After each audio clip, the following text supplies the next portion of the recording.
Perfect democracy পৃথিবীর কোথাও আমরা পারফেক্ট একথা আমরা কখনো দাবি করি, তবে আমরা পারফেক্ট হওয়ার পথে আমাদের চেষ্টা আন্তরিক, আমাদের প্রধানমন্ত্রী আন্তরিক।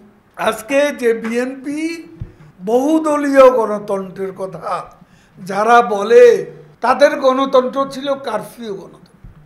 মির্জা ফখরুলের মধ্যে কয়বার কত বছর ধরে তার গঠনতন্ত্রকে লঙ্ঘন করে বিএনপির মহাসচিব হিসাবে একটা গণতান্ত্রিক দল তারাই নয়, তারা নিজেরাই ঘরে গণতন্ত্রের চর্চা করে না, তারা দেশে গণতন্ত্র কিভাবে প্রতিষ্ঠা। মির্জা ফখরুলের কি বৈধ অধিকার রয়েছে, তার গঠনতন্ত্রের সে লঙ্ঘন করেছে।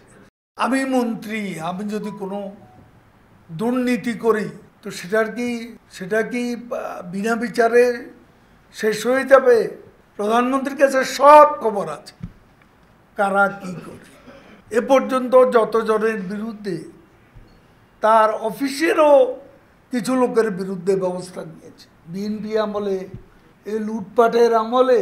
তারা কি তাদের কোনো লোককে শাস্তি দিয়েছে? সরকারি অফিসের কাউকে শাস্তি দিয়েছে? লিস্ট করলে তো প্রথম বিএনপি নেতাদের নাম লিখতে হবে, কারণ দুর্নীতি লুটপাটের শিরোমণি হচ্ছে তারা, গণতন্ত্র হত্যার শিরোমণি হচ্ছে তারা। বিএনপি নেতাদের নাম আগে আসবে, তারপরে অন্য লিস্ট দেখা যাবে। এখানে সম্ভাবনাটা একদম যদি না থাকে, অর্থনীতি ধ্বংসই হয়ে যাবে, তাহলে IMF, ওয়ার্ল্ড ব্যাংক তারা কেন বাংলাদেশকে আজকে সম্ভাবনাময় দেশ হিসাবে সাহায্য করতে, সাপোর্ট করতে কোনো প্রকার দ্বিধাদ্বন্দ্ব করছে? সেবাদাস কে কার?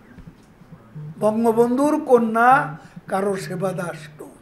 তারা এক রাশ ব্যর্থতার ত্রুপীকৃত আবর্জনার উপর দাঁড়িয়ে তারা আজকে মানসিক অশান্তিতে ভুগছে। সে মানসিক অস্থিরতার মধ্যে সত্য কথা বলতে তারা ভুলে গেছে। পারফেক্ট ডেমোক্রেসি পৃথিবীর কোথাও আমরা পারফেক্ট একথা আমরা কখনো দাবি করি, তবে আমরা পারফেক্ট হওয়ার পথে আমাদের চেষ্টা আন্তরিক, আমাদের প্রধানমন্ত্রী আন্তরিক। আজকে যে বিএনপি বহুদলীয় গণতন্ত্রের কথা যারা বলে, তাদের গণতন্ত্র ছিল কারফিউ গণতন্ত্র।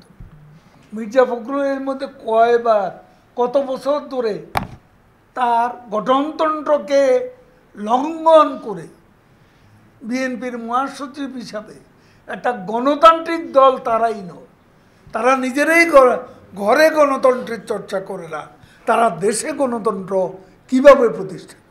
মির্জা ফখরুলের কি বৈধ অধিকার রয়েছে, তার গঠনতন্ত্রের সে লঙ্ঘন করেছে।